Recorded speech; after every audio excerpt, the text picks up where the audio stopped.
Gents, Bada bing. what's up? What up? What up? What up? You know, just admiring Sam's Sam, you're being mustache. so That's quiet. all. That's what I was admiring. Same with the mustache. Yeah, you like it? Sam, we It's nice. kind of went silent. Wax. We kind of went silent there. Typically, I think both Brad and I went silent because you typically say something completely just off kilter. Off the wall. Yeah, I know. So Yeah. I'm starting to know myself a little bit because I was actually, so you guys will appreciate this. When you can know yourself, you can predict the behavior that other people think you're going to do. And it's the best thing when you don't engage the behavior because people look confused. So I was just like, we were in our leadership L10 last week for the organization I work with. And there was a question that was posed, that not by me. And typically I'm like the first person to get a crack at it. And I just stopped. I didn't say anything. And one of the women that I work with, Miriam, she like just kind of like looked at me and then she responded. And I was like, yeah, that's right. I'm not going to respond right away. Yeah, Because I know that everyone thinks I will respond right away. That's the change up. That's the change I up. don't have Brad anymore I don't have Brad in the room anymore to keep me on my toes with who's going to respond excited. first. Yeah. Well, I love I'm it. glad. I'm glad that we're here on this show together, though, Sam. You know, Absolutely. Brad, you're looking crisp, man. I got to tell you. You didn't say that your about video me. quality. thanks. What do you mean? It's because my Well, he camera probably used to sees be you all off the my time, dude. laptop and it was weak, and now it's better.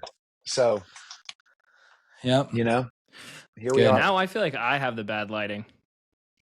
We'll let our producer. I know, because I bought lights even. I'm like all the way in, and I wonder. We'll have our producer after this tell us which one has, or you can just put in the chat which one has the best lighting, or the worst lighting. I probably need to The figure this annoying out. thing is I think I already know the answer, and it's Brad. It's the person who has no professional lighting right now. And you and I know Hey, are both come sitting here on. with like actual Yes. lights. I know, so Well, frustrating. I have Oh well. I'll have to figure out what to have do. a good spot. Have a good spot in the basement. Well, I'm super excited for our episode today, y'all, because we were talking. It's actually unique because we release on Fridays. So every Friday, check out Modern Man. If you're not subscribed to us. Check out what it is that we're saying week to week, and we'd love to engage with you however you feel called through the comment section. Feel free to email us at modmanpod@gmail.com, and we would love to continue conversation with you there. That all said, we're here on a fifth Friday, which we don't typically get. And we want to do a series over the next 3 fifth Fridays on ministry and on missionary life, because we get questions a lot as Catholics who decided to be missionaries with our life. And what does ministry even mean in a Catholic context? It can take a parish shape, or it can take shape on traveling around the country, or it can take shape in a variety of ways. So what does it mean to be doing ministry in the church? What does it mean to be Catholic missionaries? Each of us were missionaries together for almost 10 years, which is crazy. And there's a lot of wisdom, I think, that we can offer there. Also, just pain points and struggles and how people can not fall into the same pitfalls that we did. So I'm excited for a little 3-part series on Fifth Fridays. Any thoughts on that? You guys excited about that? What do you think about it? I mean, I Super think excited. something that I've been. Oh, okay, yeah. This is the game you're playing now. So now I go It was first. an accident. And then, No, it's okay. Go for so it. I think I'm excited mainly because, truthfully, I don't think I've come up on. So this year has been Brad and I's 10th year of ministry, and my 11th in total, but my 10th year with this organization that I'm with. And I think that, for lack of better words, I just think that I've been reflecting on this a lot and been like, okay, this is actually significant. There's something that I did for 10 years. And it's not only something that I did for 10 years, but something that not a lot of people do. And this idea of Catholic missionary life is like, it's almost 2 words that in the church a long time ago was like super common knowledge, super common language. And in the church in the last who knows how many years hasn't been as much. And so this idea of like being a Catholic missionary in the 21st century, I mean, if I were to ask 100 people in the Catholic Church what that meant, 90% of them wouldn't even know what to say. And the other 10% would think that we're like somewhere in, you know, a third world country serving the poor in some way. And so I'm excited, really, truthfully, just because I've been like, wow, this is something that is actually unique that not a lot of people have had experience with, but maybe have come into contact with through going to something in their youth for their church, or through hearing somebody from the pulpit share something at a different mass that they went to. And so just to shed a little bit of light on what the world looks like inside the walls, but then also just to share kind of how we even got to that place in the first place is something I'm super excited for. So unpacking that over fifth weeks over the next however many months will be a lot of fun. And I feel like it's just going to be a little bit more of a casual conversation, just because it's more so like talking about our lives lived versus talking about a specific topic and what that means to us. So anyways, that's my thoughts on it. That makes sense. How about you, Sam?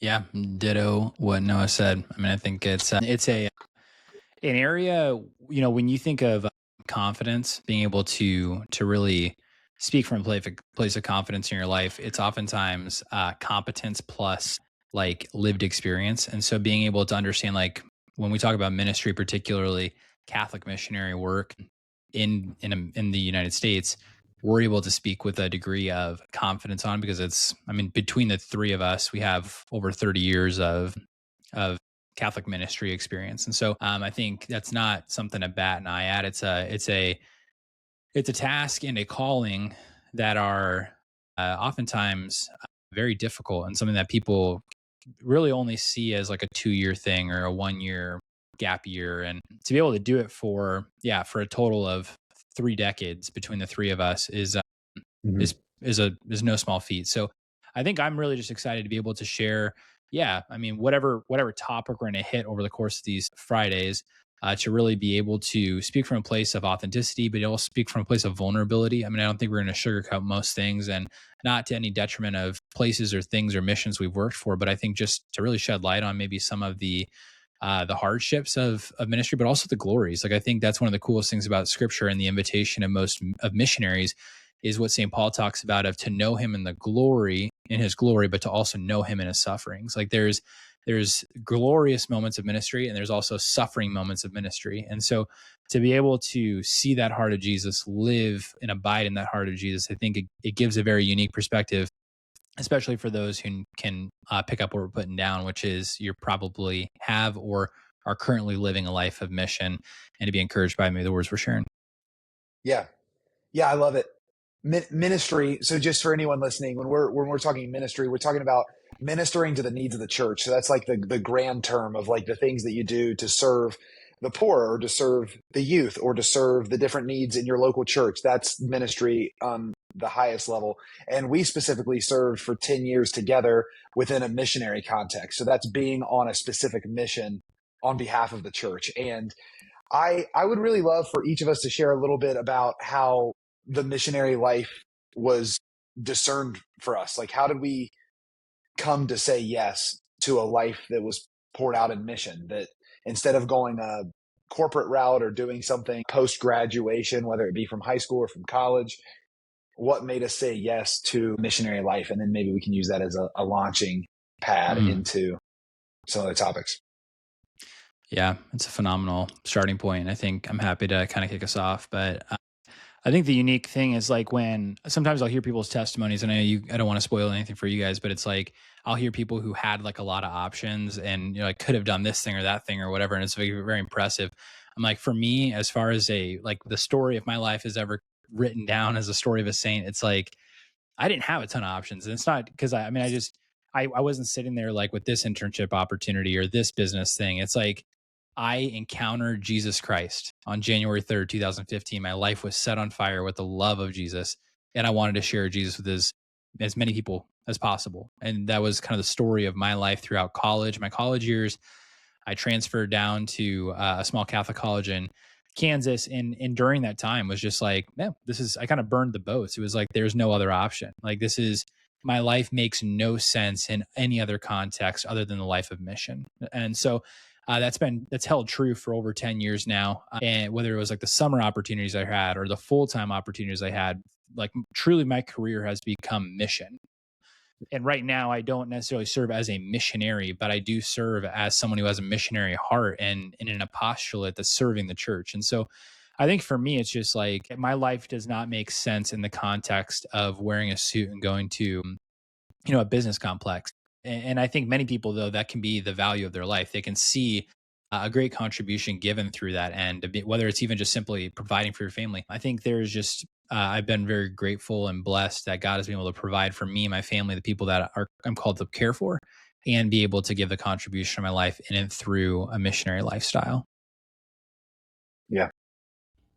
Yeah, Love that's it. sweet, Sam. I think for me, truthfully, it's kind of cool because I encountered God when I was in high school, and I was living a life that was very different before then. And I didn't know what I believed. I really struggled with, at that time, my father was diagnosed with cancer when I was in 8th grade. And then in between my sophomore and junior year, he passed away from cancer. And so for me, that was really a moment of like kind of questioning everything, trying to figure out what my life meant, why I was on this earth, what it meant to have any purpose. But I think because of that hurt, I kind of ran away and just started doing anything to be able to fit in. And because if I could fit into a certain group, that group could take me away from my situation at home. And so that's what I spent my time doing in high school. And it wasn't until I had to go on this trip, and it was a March for Life trip. And on that March for Life trip, it ended up being a retreat. And when I was on that retreat, I heard praise and worship music for the first time, and I was like, just absolutely, it was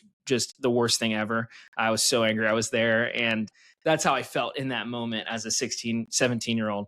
And but then I just saw somebody get up on stage who declared himself as a missionary, and he shared just the gospel, and it was like the first time I've ever heard it, just because I think I saw him get up there, and it was for the first time. It wasn't a family member that believed this. It was this random guy who I'd never met before that like was pouring his heart out for something that he believed was true, and he was happy. And I think that just kind of transformed things for me. And so from that moment on, I kind of saw my life as kind of like Sam was saying, like I am giving everything in one direction. And the way in which the leaders led me at that time was towards mission opportunity, which I think is really cool, because in the church a lot of times it's like you encountered God, okay, go protect what just happened, because the world's a really bad place. Like go and protect this thing that you have, because if you don't, then like you could be in trouble, and you might lose your faith. And so honestly, like it was really cool having leaders who were like, no, no, no, no, you're not meant to lose your faith, but you are meant to give it away. And it was such a blessing being raised up by people like that who truly believed in like mission. Like mission is very important. And so from that moment on, I mean, I was in my high school just telling everybody about Jesus and bringing them to the youth group. And then because my youth minister saw something in me, he invited me into greater opportunity to pour out and be a leader. And from that moment on, the rest was kind of history. I got involved in a summer camp, and then I went to Minnesota and was a campus minister for a year at a high school. And so encountering God 2 years before that, and then ministering to a bunch of high schoolers was a really cool experience. But from that moment on, I came back home, saw a mission in my local community, and being a missionary in my local community meant the world to me, just because I wanted to help people right around me encounter the God that I encountered in a deep and profound way. And then the ball just kept rolling. And so there's much, much more to that story, but that's kind of how I got involved. It was God is real. And not only is he real, but he can change my life. And because of that, I saw a lot of people who didn't believe in God. And then I saw a lot of people who believed in God, but didn't live in a way that would make me think that they believed that he could transform their entire life. And I think that's what made me fall in love with the gospel, was not, hey, this is just real, but like not only is this real, but it actually is the most transformational thing that you could ever encounter. Like your life can be completely different. And that kind of hopeful message in a time of a lack of hope for me has been something that's driven me even today. And so that's a long story, not so short, but it's definitely, and there's much more to it, but I think that's just a good starting place to kind of jump in on. Yeah. No, I appreciate it. It's cool to hear it, because I think we've done ministry and missionary work in particular together for so long that you forget sometimes just the little nuances. For me, I met a group of men that believed that what they believed was really real, and it was super apparent to me. They had something that I wanted. I didn't know how to say it at the time, but it really drew me into a relationship with Jesus.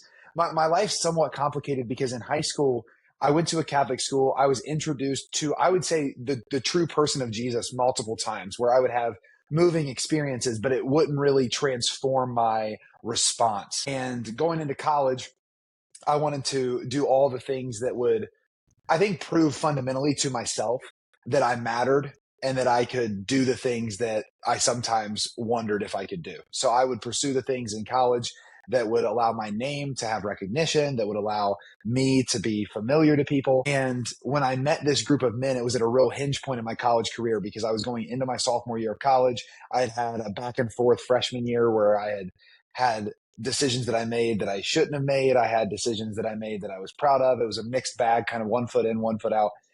And then going into my sophomore year, I encountered this group of men and I was like, whatever they have, that's what I'm looking for. I don't even know what to call it. They operate differently. They treat each other differently. They're as competitive as I am, but at the end of it, they're not bitter with one another the way that I've understood it to be before. And so I started hanging around these guys more and more and more.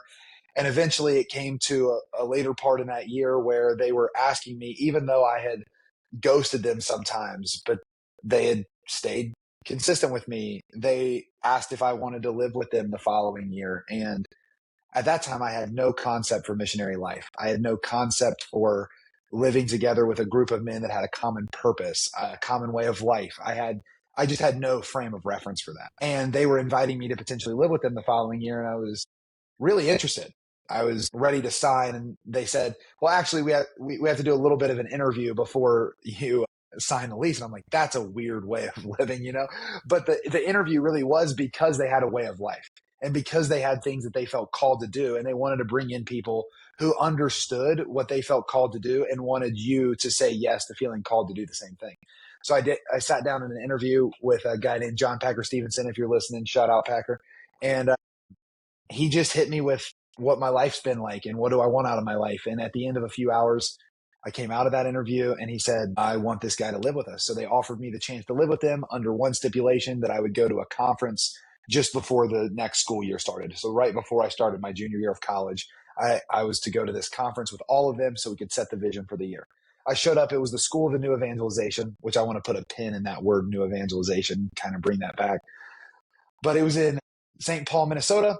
Showed up similar to Sam. I remember the date, August 3rd, 2014. I showed up in the chapel, Eucharistic adoration, praise and worship, music being sung, incense being raised, prayers being prayed for people. I was super uncomfortable at first. It was totally different than anything I had ever encountered before. But I found this reality that I'm here, so I might as well be open to see what God could have for me here.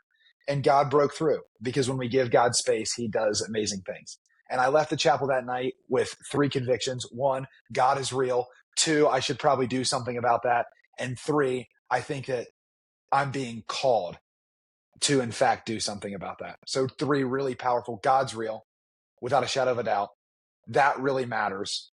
And I would really like to tell other people that matters. There's a real clear mission on my life. And entering into that house, we lived from that standpoint, prayed together, ate meals together, went out and tried to evangelize the campus together. And that got into my heart and I never turned back. From that point forward, I pretty much lived the entirety of my life in mission, kind of foregoing a possible route in sports or a possible route in law through law school at a variety of schools that could have allowed me to do what I thought was the call of my life before really encountering Jesus and knowing what I want to spend all my time doing is bringing people into knowledge of him. So that was my introduction. And yes. The coolest thing about all that too, just like hearing our stories again, and I want to steal kind of the direction here, but I just want to make an observation is, if you're listening to and you are in ministry, like, I think it's so important to understand that your love for Jesus is the thing that started this fire, right? So it's not about whatever ministry you work for. I think especially if you've been doing ministry for a while, there's different houses that we can find ourselves under. We can be serving for this organization or that organization or this mission or this apostolate. And we get really excited about that thing, right? And it's like, oh, I am this missionary, or I work for this insert Catholic thing here, Christian thing here. And the truth is that your love for the Lord is what sparked that, right? Like, I think of, again, St. Paul, he talks about the love of Christ compels us. The love of Christ compels us to mission, right? It's not like this aegis that I'm serving under is the greatest thing. It's my love for Jesus compels me to mission, right? And I think about the reason I say that is because I know my story. I'm like, you know what? Like, before Forge, before Damascus, before St. Paul's outreach, there was Jesus. at the University of Northern Iowa, and I didn't have any direction. I didn't have like a ton of mentors. It was just the Lord. And he compelled me on mission through my love for him. Like, Brad, like you started with love ministry. Like, wasn't this was Yeah. this your thing, Yeah, right? totally. Like you, I mean, And there was like immediately, as soon as I got exactly back. right. With love, it's like, okay, the love of Christ compels us, right? Like, Noah, you encountered a man that made you change your entire plans multiple times. Like, you're going to go do a gap year with net, like, and then even to the point where like another radical drop your nets moment, you're going to do a second year. And then it's like, okay, Lord's calling you a different direction. Boom, drop your nets. And it's like, why? Because the love of Christ compels us. Like, that's, I think, one of the things just I want to draw from the stories here, and toss back over to you, Brad, is just the importance of love, like love of Jesus. This is what compels us. It's not necessarily just a love for a mission or a love. I mean, there has to be an alignment, but there's a truth that it's that whole idea of first love, right? That ability to understand that. I mean, he's the reason you do mission, Yeah. Yeah, no, that's right. When you meet the one who gave his life away for you, you are very open to giving your life away for him. And one of the ways to respond, especially when you're in a missionary context, is as a missionary. There's other ways. How many times have we been running a retreat together, guys, and a group of middle school or high school boys that were leading in small group, they encounter Jesus in a powerful way, and all of them are convinced that they're all called to be priests. Why is that their move? It's because they encountered someone who gave his life away for them. And their response is, what if I gave my life away for him? It's a supernatural, I don't mean supernatural, but it's a very natural response. And you're exactly right, Sam. If we forget that first love, we can really get burnout and bitter and frustrated, and we can get way too caught up in the details. Before I jump there, though, I do want to talk a little bit about just what it means to give your life away in mission, why we think people choose to do that, why people don't have a frame of reference to do that. But before I get there, I want to talk a little bit about something you had mentioned at the beginning, Noah, which is, I think when we're talking about a Catholic context, a lot of people have no idea what it means to be a missionary. And I think the reason they don't know what it means to be a missionary is because we have failed to teach evangelization and the new evangelization.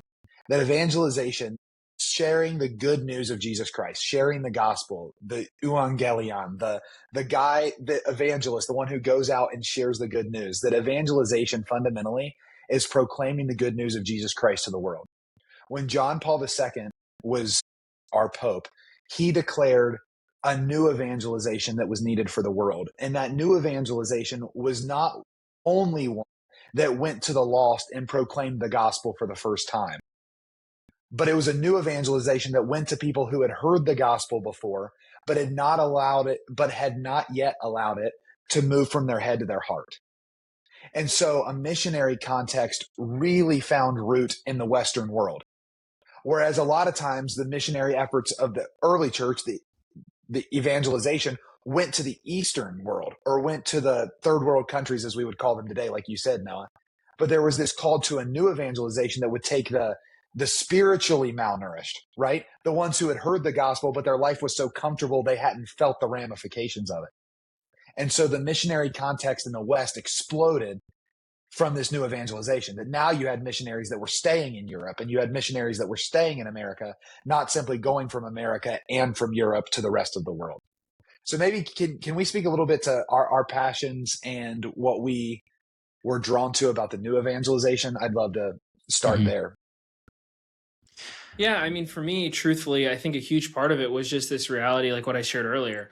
I grew up where I don't think until later on I truly doubted God's existence. Like I think I mostly I think I did believe in God the majority of my life, and saw some cool, like some family members do some cool things. I had a family member who was in seminary for 4 years and then was with a religious order for 2 years, and we went and visited him in his religious order when he was serving the poor. And I'm like, this is the coolest thing ever. Like, I was blown away by what was going on. And so I only kind of minimally doubted God's existence for a period of time right before I encountered God in a real way. But it was truthfully this reality of, I don't think I knew that the way I was living was even that bad. because I saw a bunch of other people who believed in God doing the same thing. And so I kind of thought this was like mostly the extent of the life that I was called to live. And I think that is something so radical in the West that's so popular. Is like Christianity is there's not a lack of popularity for Christianity in the US or in the Western world. People know the name of Jesus. I think that is actually changing. I think maybe less people do now than maybe 30, 40 years ago. But people know the name of Jesus and people know something about Catholicism, but I think they just lack the belief that it could actually do anything in your life. And so for me, I think I particularly don't feel a call to foreign missions, like outside of the Western world or really outside of the US, because I think there's just such a need to understand that like our lives aren't and God. Like our life isn't like I work really hard for my family and there's God, or I have chased down this athletic feat and God, and I think like, or I hang out with these groups of people and God, like I have my faith, like, and I even hate that phrase of like I have my faith, because it's this thing of like something you put in your pocket along with other things. And I think that has been the American way, and that's what's attracted me so much to this faith, because I think I'm like, I grew up with that kind of faith where like people had their faith and they were doing everything else, and their sin patterns didn't look any different than my sin patterns. And then when I was like, he's real and he can transform those things, and life without those sin patterns is like living a life in color where you were living in black and white before. That's the Christian life. And I'm like, wow. And in the Western world where you think basically there's nothing more, there's no horizon that we haven't chased, there's no new frontier, we figured it all out, we have everything at the tips of our fingers. I think to introduce people to a life that's even more full than that is something that I've been deeply passionate about. Whether it's me being a missionary like I've been for the last 11 years, or me doing something else that opens people up to that opportunity. I think that's my passion, is like in a life that it seems like everything's at your fingertips, it's still you living in black and white. But when you encounter Jesus Christ and understand the beauty and the richness of the church, then it's like your whole world turns to color, and you couldn't have fathomed the fullness of life that you're experiencing. And so that's why I love people that go to the foreign countries and all of that, when they're like literally meeting people who have never heard the name of Jesus. I think that's super powerful. But I would rather be in a place where people can be re-enchanted by the name above all names. So that's kind of my passion for the new evangelization, is truly bringing people into a life of color when they've been living in black and white, although they think they have everything they need. Yeah, it's powerful because this is like evangelization. So when you talk about like whether you're Catholic, whether you're Christian, whether you're hopping on this podcast and you have no like you're like, what is this? Missionary activity, evangelization, the proclamation of Jesus Christ to the world, and the invitation of that proclamation leading to a relationship forever has always been the church's prerogative. Like you think about Matthew 28, like this is, if you're not unfamiliar with scripture, this is where Jesus gives his commissioning. He says, go forth and teach all nations everything I've commanded you, baptizing them in the name of the Father, Son, and the Holy Spirit. Like there's this sending forth, this hurling of the 12 apostles into the world to go spread his name. And the wild thing is, like, you know, sometimes people think about Catholics as kind of like evangelistic or evangelical, right? And, you know, for the first 1500 years of the Christian faith, this was the Catholic Church. The Catholic Church sent, missionaries upon missionaries upon missionaries to the foreign countries, which is wild because, you know, so this was actually like my area of study in my undergrad was the new evangelization, but also like missionary activity. And the church says even to today that the mission ad gentes, the mission to the nations, is the first and highest call of mission, right? To proclaim Christ to those who do not know Christ. But there is an increasing need in today's world where there are people who have heard the name of Jesus, who have been baptized, who have been, I was Catholic, right? I was raised Catholic, or I grew up Christian. And to bring the real Jesus that they missed in the process into that life, because souls are important, right? And it's amazing to me because I think today there's such an importance of understanding that mission and missionary activity is for everyone, regardless of job activity. I mean, again, I think I made note of this at the beginning, and I think it's worthy to share again. Is like right now, my job title is not missionary. I have served as a missionary before. I mean, I've served, for almost 9 years, or a little over 9 years, in a missionary activity, like a missionary role, and that was like, we can define what that was, serving a particular people group, enculturating myself into that people group, praying and interceding for that people group, and in some ways living contrary to the values of the world. I wasn't like poor, but there's an element that you are living in providence, right? You're asking people to join you on mission. You're asking people to help aid you in the mission that you're going about. So there's really a surrendered lifestyle that comes with being a missionary. The reason I draw that distinction is because there's a difference between a missionary role, like missionary job, and then the missionary heart, right? I think the beauty and the richness of the Catholic faith, and this is kind of where I'll land my point, and would love to hear what you guys think, is the beauty of the Catholic Church is that we acknowledge these saints, right? These inspirational figures who have gone before us throughout the history of the church and give us a path and a way. And in particular, there's patron saints, right? There's people who in a particular way, their life shone a light on a particular like charism of God, right? So, you think about Jesus, something that marked Jesus' mission was his thirst and his zeal for souls, and particular, like the mission of going into the world and captivating the hearts of humanity and bringing them into a relationship with God. The two patron saints of the Catholic Church for mission and evangelization are Saint Thérèse of Lisieux and Saint Francis Xavier. These are two very radically different people. Saint Thérèse of Lisieux never left the walls of her convent, and she sat there and she prayed, I desire to be the martyr. I desire to be the priest. I desire to be the missionary. So there's this burning heart of wanting to be a missionary, and she was a missionary by her heart, right? And those are, we need these. Like, if you're listening to this podcast and you're like, dude, I'm an accountant, like I can't leave my CPA firm. Well, you can be a missionary by your heart, right? There's the great shining light of Saint Thérèse of Lisieux, of missionary by heart. And you got Saint Francis Xavier, who's baptized over 300,000 people with his right hand. This hand, like this arm, is on display in parts of the world. Like, he was a missionary by his legs. He forsake the things of the world and he went. He followed the Lord with his physical body. Like, he was a missionary by his legs. Like, there's some of you may listening may be called or are currently called to serve as a missionary by being sent, just like the Lord did, send forth his missionary, his apostles. So I think that's just an interesting thing, is like everyone is called to mission, right? There's no like, free pass here in life. Like, every single follower of Jesus is called to mission. It's just whether or not you're going to be a missionary by your heart or by your legs. Yeah. Love it. Yeah. By your heart or by your legs. Thérèse of Lisieux, Francis Xavier, the treasure trove of the church, the missionaries of this generation too, and everything that they do. We have the sisters and the religious that pray relentlessly for apostolates like the ones that we work at. And then we have people that go into those apostolates and stretch themselves and give in that way. That's the interconnectivity of it all. I was thinking, really, actually, Noah, you and I were in a meeting recently where we were really wrestling out what our call to mission was and why we're still doing the thing that we're doing. And what we came to was ultimately this generation doesn't know Jesus. And if they do, they've forgotten that he changes everything.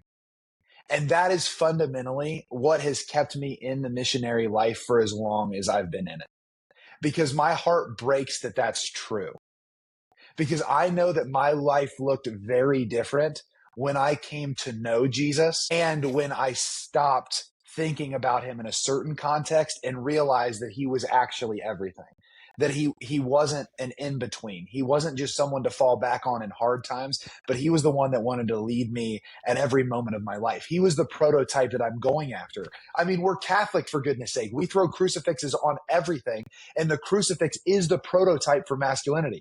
It is what men are called to look at. I think women too, but in a little bit of a different way. That's why in the Catholic Church, we really like Mary, is I think the Pietà is the perfect statue of femininity. That's the prototype for femininity, hearkening back to Eve, Nekeva, the one who was called to be open to receive. We have in the Pietà a statue of Mary holding the dead body of Jesus. In other words, being open to receive whatever God has for her so she could partner with salvation.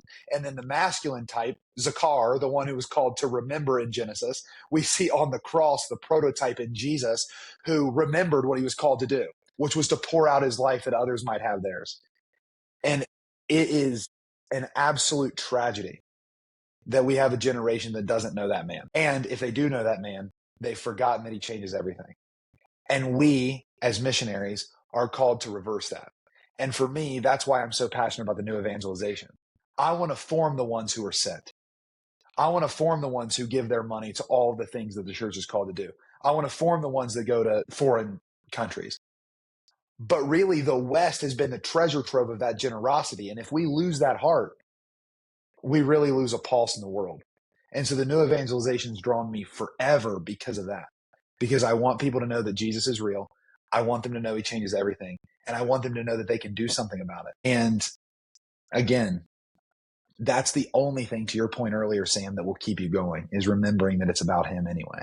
That it's not about me and my name and being an author and a speaker, whatever your different passions are when you're in mission, which all of us have those passions on this podcast, that we're being transparent, but those are unto what? And for us, it's unto Jesus. I wonder if we can press in here. We're three men. We had other passions coming out of college. I know we were all out of high school for you, Noah, out of college for me and you, Sam. There were things that we wanted. There are things that we still want, right? That we want to provide for our family in an abundant way. We want to do all these things. Maybe, how do I want to ask this question? Let's just state it like this. We all said yes, not because we're special, but because the Lord granted us the grace to respond favorably to a call that he offered us.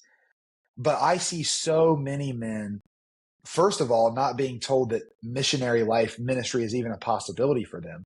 But then second, when they do realize it's a possibility for them, their initial response is, yeah, I think that's really good, but probably not for me. How do we open men's hearts to get that missionary heart, Sam, that says, I'll serve however it looks? And yeah, the Lord might just call you to stay where you are and just bring your missionary heart there, but he also might call you out of it. I know, Sam, that you've made decisions with the Lord like that before. No, for sure, man. It's a good question. And I think, I'm not trying to kind of shrug it off, but I think it really comes down to how a person's wired. And I think I would love for your guys' like pushback or thoughts on this as well. But I think where I'm at, just as I've thought about this, is there was a very unique call that God gave me. And I think I've seen other people receive this call where it's like, so there's an importance of like apostolates need, a lot of apostolates need missionaries, right? So you think about Damascus, you need summer missionaries to serve at the camps for counselors, program staff, service staff, all the different roles. Those are missionaries. Those are people who feel a genuine call to serve the youth of the church in a particular way. And it requires a sacrifice, right? It requires giving up a summer. It requires perhaps less pay than you would at like some sort of internship. You have to invite people into that mission. So I think it really, whether it's net ministries or folk, like I'm just laying it out there, like these different missionary things.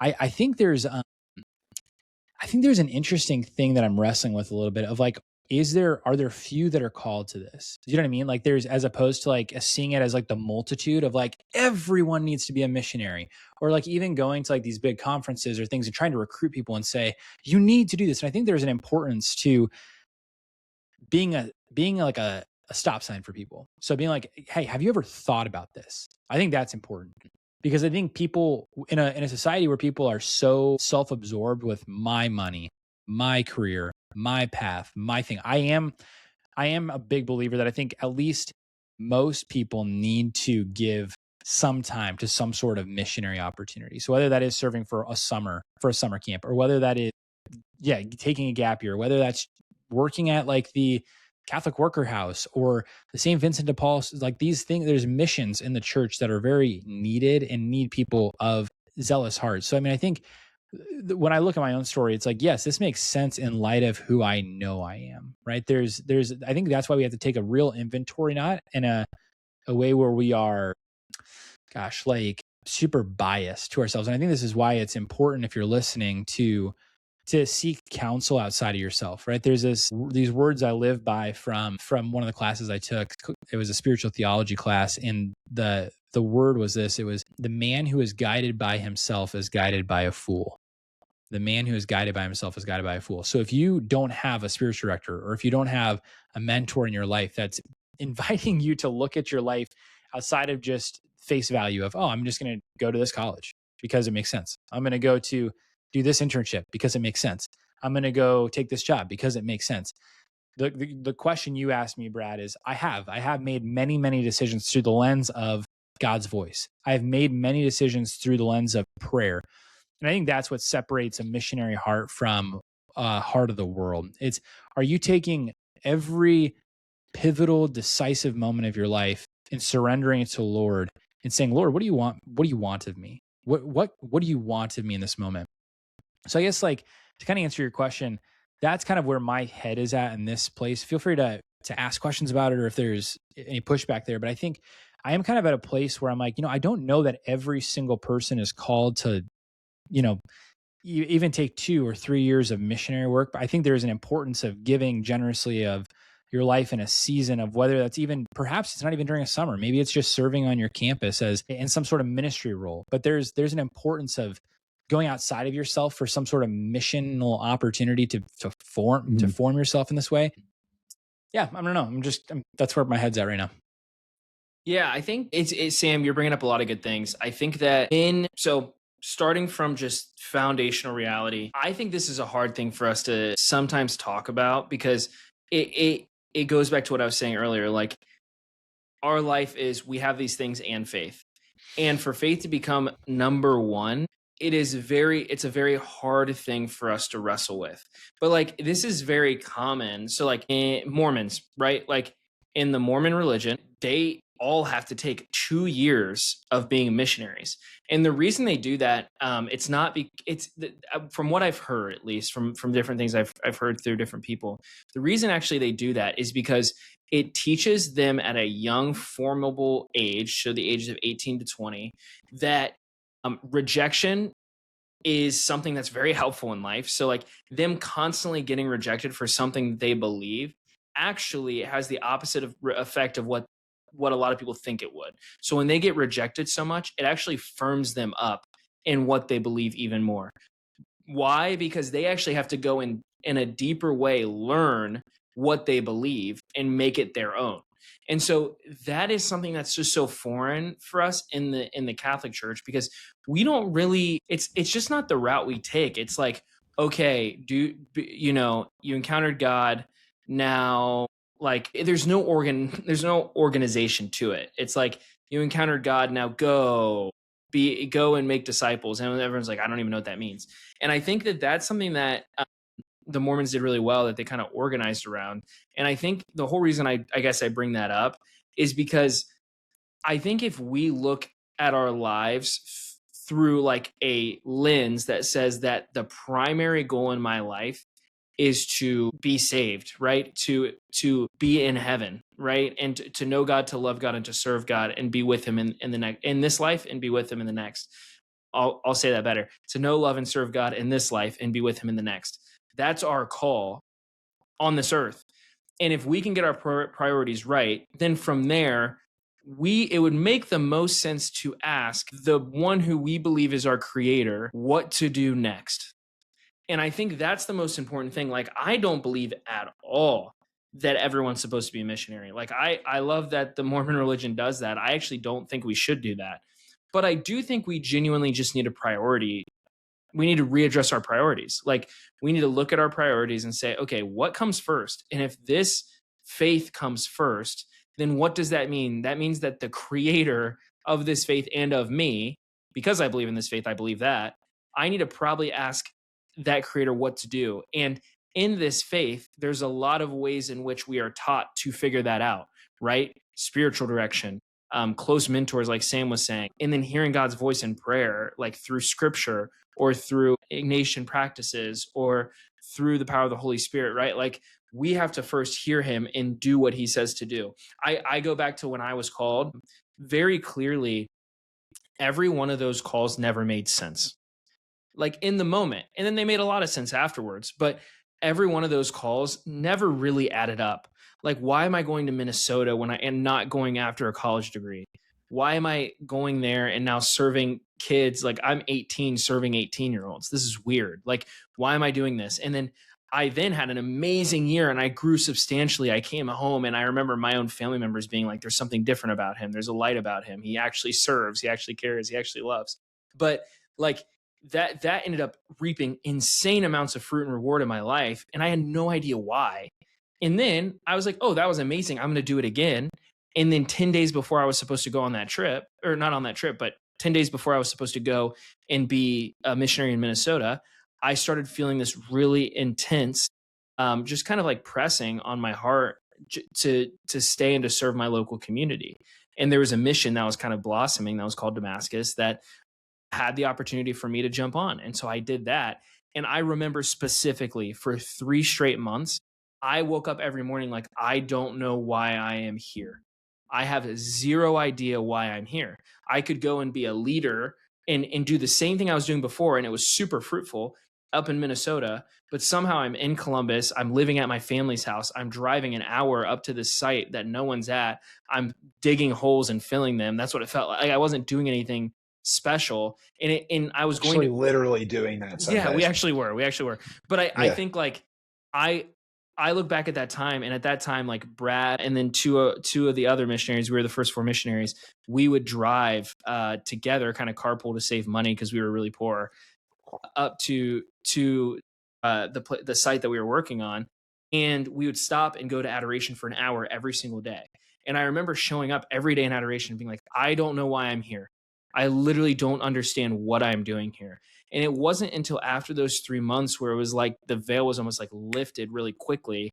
And God started showing me the different pieces and how things have worked. And then I look back at that now and I'm like, the amount of things that God gave me in those moments that make me the man that I am now, the husband that I am, the father that I am, the leader that I am, the way in which I think, the way in which I operate in this world, it's beyond what I could have ever imagined receiving. And so the whole reason I bring that up is I don't think everyone's called to be a missionary. I think everyone though is called to make their faith the number one priority. And I was with my family this weekend and we had an amazing homily, and the priest just kind of said, he came and celebrated mass for our family reunion, and he just said, like, anytime that you basically you look at your life, and any time that you can look at your life and say that this is more important, or this is the most important thing, and that thing is not our relationship with God, you just need to ask why that is. You need to ask what's going on and how you can get back to that place where God's the number one priority. And like, this happens to me all the time. This happens to anyone all the time. We can just get obsessed with specific things in our life, and it can replace our prayer. It can replace our desire to go to mass. It can replace our desire to walk in charity towards others. But those types of things are incredibly important because it keeps our priorities straight. And so keeping our priorities straight and then diving deep into a prayer life where you hear God and do what he says to do, that's the most important thing. And for a lot of people, that's not going to be a missionary. That's not going to be a missionary life. And that's okay. Yeah. So that's those are my thoughts, I think, in a hodgepodge way. Yeah, no, let me wrestle out what you guys are saying, because I think that I agree with the premise that not everyone's called to be a missionary. I think the reason that I am so emphatic at telling people they should consider missionary life is because you should consider your life not yours at some point in your life. And I know, Sam, you were saying that that might be a reason to even spend a summer in mission. And I know, Noah, that's why you're saying we should rely on the Lord. But I think discernment of missionary life is discernment of life where you are not in the driver's seat. And that's good for anyone, because you're not called to be in the driver's seat of your life. The Lord is. You're called to be next to him, responding to the things that he's doing.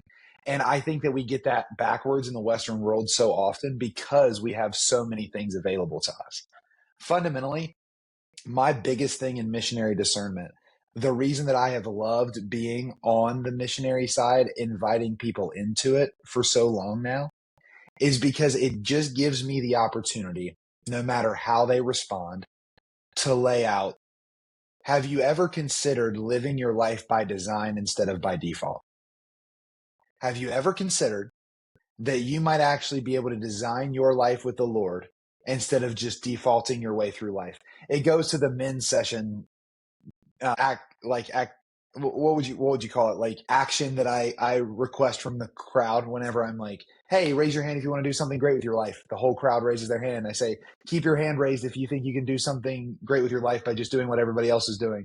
And then everybody puts their hands down. It's like, obviously that's true. So what you're saying is an ultimate goal in your life is to do something great with it. You're saying you can't do it by doing what everybody else is doing. Yet in your life, all you do is what everybody else is doing. So you're going to have a mismatch in your life. You're obviously going to be dissatisfied in your life because the thing that you're going after cannot be fulfilled by the thing that you're doing. And you even know that and are attributing your vote today to the reality that you know it won't match. So I have really enjoyed, and I'm doing it on this podcast right now. If you are listening and you've never considered giving your life away as a missionary, even if you have a family, maybe just what would it look like? Could it be possible? All it'll do is take you out of having the reins of your life and just put it in the Lord's hands just for a minute. And it's going to feel really uncomfortable at first because you're probably competent. You can probably lead in a really good way. You probably have a very natural path that you can lay out for yourself. And you might be called to that. But giving the Lord an opportunity to speak into something radical, I think fundamentally transforms our relationship with Him. I wonder what you guys think about that, because I want to hit one quick thing after that and then we can call it an episode. But I don't think that's actually contradicting what you guys are saying. It might be taking a little more aggressive stance. But No, for sure. Yeah, I think it's a good point. I think men do need to be challenged for that type of thing. Like I think there's an invitation, like a line in the sand that I think every man should consider that. Every woman should consider that. Is the Lord calling me to that? I think the thing I wrestle with is I don't know. I don't necessarily, and again, I'm like, I don't want to derail the conversation or even take this. Like, you guys can both slap me if this is not, if you're like, Sam, you're really messing up the episode. I just don't know that I'm convinced that I don't know that I've been convinced yet of professional missionaries, like for life. Like that, I think there's a season where people can dedicate their life to being a missionary. I don't know that I'm convinced that they're like, I don't know that I'm convinced of professional mission, like creating a culture of like people who basically just mirror what the world does, but call their title missionary. And I don't think that exists in just one apostolate. I think that's like many different, specifically new evangelization apostolates. And so I think it's the wrestle that I have there is because it's like, it goes to that whole thing of like the missionary by heart versus missionary to legs. Both are needed, both are good. I just think the vast majority of people, and probably properly so, will fall into missionary by heart. Like you can't change the fact that you're called to be, or that you need, that you're really good at being an electrician. So you're an electrician and you do it for the Lord. You're a CEO and you serve your people really, really well with the heart of Jesus. Like, I guess what I'm trying to say is I don't want to paint in a broad stroke, because I think at one point in my life, I was basically like, if you're not a missionary, if you're not, like, you're settling. And it's like, that's so small-minded. Like, I just don't believe that. And so I think I'm where I'm at right now is just wrestling the idea of, I do agree that I think every person, it does a person good to surrender their life and say, what would it look like to give my life in this way? But I think I don't want to fall into the presupposition that every person needs to, or even should seriously consider it. I think that's because I think there's an element of like, if you're living a life surrender to God and you're truly trying to pray, you're truly trying to be in communion with the Lord, then He'll put the desire in your heart, or He'll make the invitation. And we do have to be aware and attentive when people genuinely invite us, not just try to recruit us, which I think is like, there's a difference there, right? Because I think there's a lot of people trying to recruit. Hey, we need people. It's like, yeah, we need bodies. But there's also is the Lord actually asking this of you? Yeah.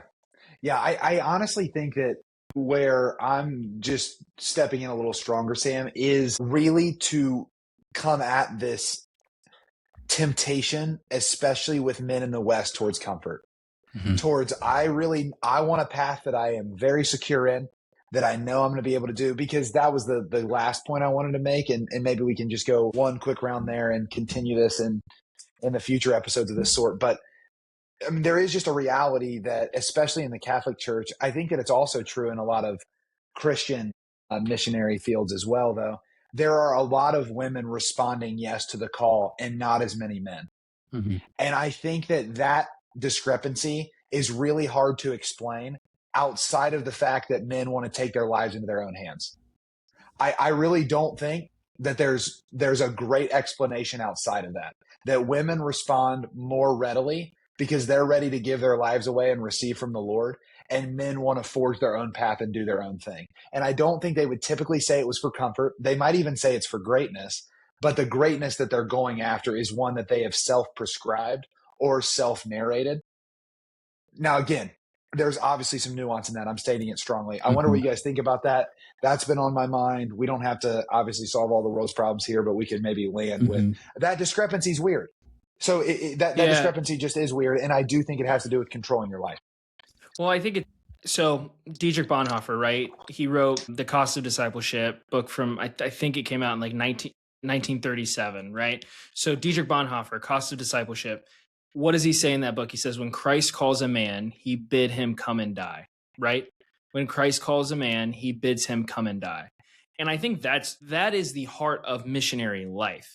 So if I could summarize what I am called to do in this life, it's to hear God and respond by sending it, period.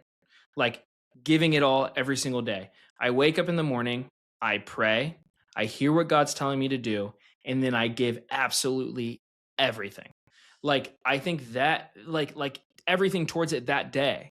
And I think that's the most important thing. Like, Sam, your electrician, example. It's like, if that dude wakes up and he's like, I'm called to provide for your family, then like, if God's like, provide for your family, then that guy needs to wake up and give absolutely everything to his day as an electrician.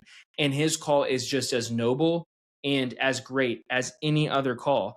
And if the missionary wakes up in the morning and slacks off at all, it's just as, or doesn't slack off at all and sends it, then it's just as noble as the electrician. And I don't think that I agree with attacking the comfort. And as long as that's being attacked every single day, I don't care what you do. Just attack the comfort, hear God, hear what he's telling you to do, and then attack the areas that are inhibiting you from doing that thing, whatever it is. And I think sometimes that is missionary life. And I think missionary life, a lot of times, depending on the mission you're with, I'll say that gives you a clear opportunity to do that in a way that's like helpful, and maybe it puts you in difficult and uncomfortable situations consistently because your life's not your own. But I think there's other ways to do that too. And so I just really believe that's what we need to believe in, is like Dietrich Bonhoeffer's quote, when Christ calls a man, he bids him come and die. And whatever that looks like, is you have to hear God and do that, and take away any obstacle that would prevent you from doing that exact thing. And even if that guy is not married, right? Because I think that's where I kind of want to lean in a little bit. It's like, even if this guy is like just graduated high school and is becoming an electrician, and he's like maybe single and just like, living life, like he's not settling just because he's not serving in some sort of missionary capacity, because mission goes beyond title. That's what I guess I'm trying to say here, is like, it is no less a call to be an electrician and to go on 3 house calls a day to fix people's lights or to change out someone's electrical box, and to serve a person well, and to be the face of Christ to them, and to just genuinely, hey, how's your day going? Like, that's the beauty of humanity, is that Christ himself can be revealed in every human activity. That's the beauty of the incarnation, is that the Lord makes himself manifest in every human activity, like fishermen, carpenters. Like there's an importance of like human roles. So I guess, even just off what you're saying, Noah, it's like, I think that's why I'm kind of, I don't even know if I'm wrestling with it. I think it's just I think where I'm kind of landing right now of kind of my own belief is like, I think there in the grand scheme, there are a few missions that require like young men and young women to give a period of their time. And I think those are very noble causes. And I think people need to answer that call. And not only do I think that people need to answer the call, I think people are being called to that. And I think if it's the Lord's mission, the Lord will provide those people. What I'm not about, though, is blanket stating every person has to take on the title of missionary at some point in their life, because you are already missionary by your baptism. Priest, prophet, king, you are called by virtue of your baptism to imitate Christ. And part of Christ, imitating Christ, is an imitation of mission, an imitation of evangelization. Mm-hmm. Yeah, the best way to imitate Christ, if you are wanting to place him as your prototype, is to die that others don't have to. That would be my ultimate culminating statement, is in your life as a man, die so others don't have to. And however you can consider things that get you outside of yourself, I would encourage you to do that. Die so your family doesn't have to. Die so those that you're ministering to don't have to. That's what Christ did. He died so we don't have to. And I think that we're just called to that disposition. And I know that we're wrestling maybe on some of the ways of emphasizing that, and maybe we can hash that out more later. But I don't disagree with what you guys are saying at all. I think there are a lot of people called to secular things and to sanctify the temporal order. Yet at the same time, I do think that the harvest is abundant and the laborers are few. And I do think we should pray that the Lord would send out laborers to the harvest. And I think what holds us back from becoming laborers for the harvest, even if full-time and in mission, or even not full-time and doing mission from your state of life, whatever you're called to do, is, in my opinion, a living by default where we haven't considered it before, or a living from comfort where we're claiming something to be virtue that's actually vice. Where it's, hey, I really want to provide later, but actually it's that I'm afraid to let the Lord have the reins of my life. Or, hey, and again, I think that we should maybe even have an episode on that, but I've just been really considering my own life and how often I hide virtue behind vice by just stating something, knowing that the narrative could be accepted as, see how good this is? But really it's like, Brad, yeah, if you frame it like that, but there's that kind of adage of, but I'll know, you know? Yeah. But I know. Well, and I'll let think you guys have the last word there. Yeah. Well, and I just think, Brad, and I get what you're saying, Brad. I think the better, I think the better even phrase would be die so that, basically die so that others know how to. Like, I think sure. that's even the most important thing, is like, die so that your kids watch you and know how to do it.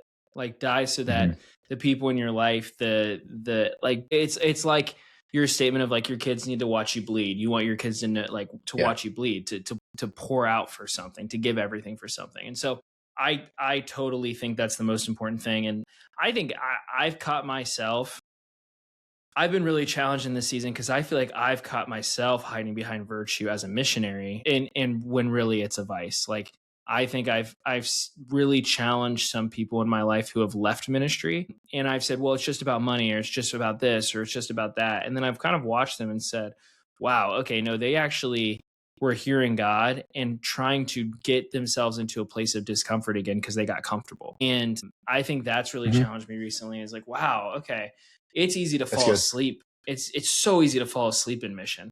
Like, I think, and this is going to be a take, but I feel like sometimes I encounter more people in the world who work harder than more people in the church and more people in ministry. That's accurate. Because like, and again, like, bless anyone who's taking less pay for the work that they're doing in the church. I think it's amazing. But I think I found a lot of people that are kind of like, wow, this job allows me to have freedom in my, like, have some flexibility in my free time. And I never really have to work hard because I'm raising money for my salary anyways. And I'm never really going to get fired because I'm raising money for my salary anyways. And they need me more than I need them. And I see a ton of laziness in the ministry world and in the missionary world. Because, like, over my last 11 years, I've seen a boatload of laziness and almost using mission as a means by which to kind of do whatever they want to do. And I think that I get really convicted when I see, like, we run men's retreats all the time. I get really convicted when I have a guy in my group who's like struggling to make ends meet for their family and working their butt off doing something that is kind of just in the trenches. And it challenges me. I'm like, well, what am I doing? Like, what am I actually doing with my life? And yeah, I don't know. I think sometimes I just see more of like that virtue, labeling vice as virtue in the church and in the missionary life than I do in the secular world. And that's just, maybe it's because I'm in the ministry world and I'm seeing it more. Maybe it's because it could be a grass is greener type thing, but I don't know. I've been really convicted recently, seeing a lot of people send it harder than people in mission. Well, it for comes a down million to different excuses. It comes down to stewardship too, right? It's like that idea of, I don't think it's like, I can't remember the phraseology we used earlier of the toward mission and being a missionary as like you have to do it, but it's like I think it comes down to how are you called to steward your life. Like I think actually, I'm just thinking of some of the guests we've had on the show recently. I'm like, the Scherzinger brothers we've had on a couple of times, like Dom Schluter. Like I'm thinking of these guys. I'm like, I actually think it would have been a miss for you to serve as a missionary for a summer or for 2 years, because you are doing, like, there's such a good coming about in their life because they're stewarding what God gave them, right? So there's an importance more of, instead of like resting on your laurels because of a title, which, like, gosh, I gotta repent a little bit, because when I lived in Minnesota serving as a missionary, there were multiple times where people were like, hey, you gotta be careful of how you're presenting yourself, or like how even the group of missionaries, because there was a sense of like spiritual arrogance or like spiritual superiority because we carried the title of missionary. And it's like, oh, we give talks better than you, or we lead worship better than you, or we know how to pray and hear God's voice better than you because we're missionaries.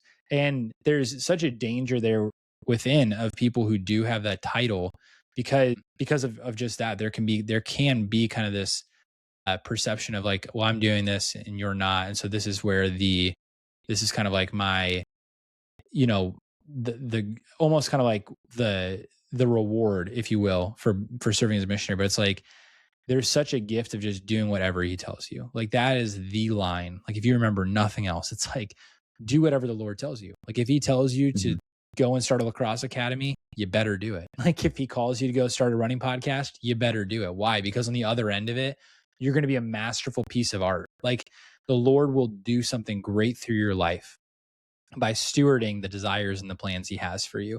Mm-hmm. So, I mean, I think so much of it just comes down to stewardship, to kind of add on to what you're saying, Noah. Yep. Yeah, if you have the title missionary, don't cheapen it. If you don't have the title missionary, joke's on you, because yeah, you do. And you should be a missionary in whatever sphere of influence you're in. This is awesome. I really love tossing this around. If you're following us here on Modern Man, we release episodes every Friday. Check us out, subscribe, comment if you have any thoughts on this particular episode, and then let's keep the conversation going. Send your feedback to modmanpod@gmail.com. We want to stay in conversation, and we want to keep moving this thing forward with you. Thanks for staying for the entirety of this episode. We'll catch you next week.